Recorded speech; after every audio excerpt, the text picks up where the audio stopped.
सगळ्याच लहान मुलांना चॉकलेट आवडते. आज आपण देणार आहोत चॉकलेटच्या सोबत हे मुलांना खावंच लागणार आहे. ह्यामुळे मुलांच्या शरीरात कॅल्शियमची वाढ होते, हाडं मजबूत होतात, पचनक्रिया सुधारते.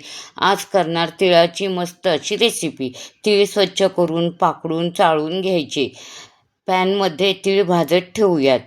तिळामध्ये प्रथिने, मॅग्नेट, लोह, फायबर, झिंक, अँटीऑक्सिडंटचे भरपूर प्रमाणात असतात. तीळ भाजताना हे पॅनमध्ये तडतड उडतात व सुगंधही छान येतो. म्हणजे तीळ भाजले तसे आपल्याला समजते.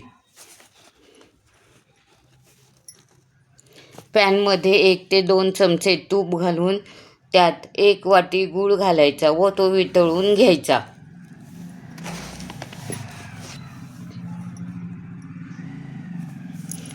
मुलांच्या हेल्थसाठी, आरोग्यासाठी तीळ व गूळ हे चांगले आहेत, परंतु मुले खात नाहीत. त्याकरिता आपण खाऊ म्हणून खाऊच घालणार आहोत. गूळ मेल्ट झाला की नाही हे पाहायचे आहे. वाटीत पाणी घेऊन हा मेल्ट झालेला गूळ टाकायचा. त्याची कडक गोळी झाली की समजायचा गूळ चांगला मेल्ट झालेला आहे. हा मुलांच्या हेल्थसाठी पौष्टिक आहार आहे.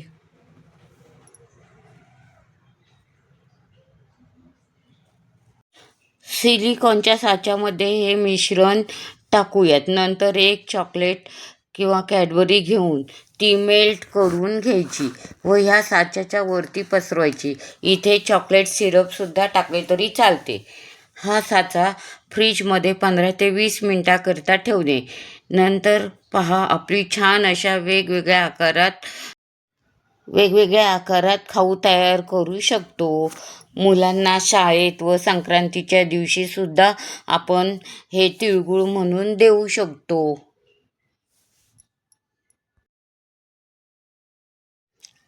तुम्हाला पुढची कोणती रेसिपी पाहिजे ती कमेंटमध्ये सांगा. व्हिडिओ आवडला असाल तर लाईक, शेअर अँड सबस्क्राईब. मुलांचा हेल्दी आणि पौष्टिक खाऊ तयार.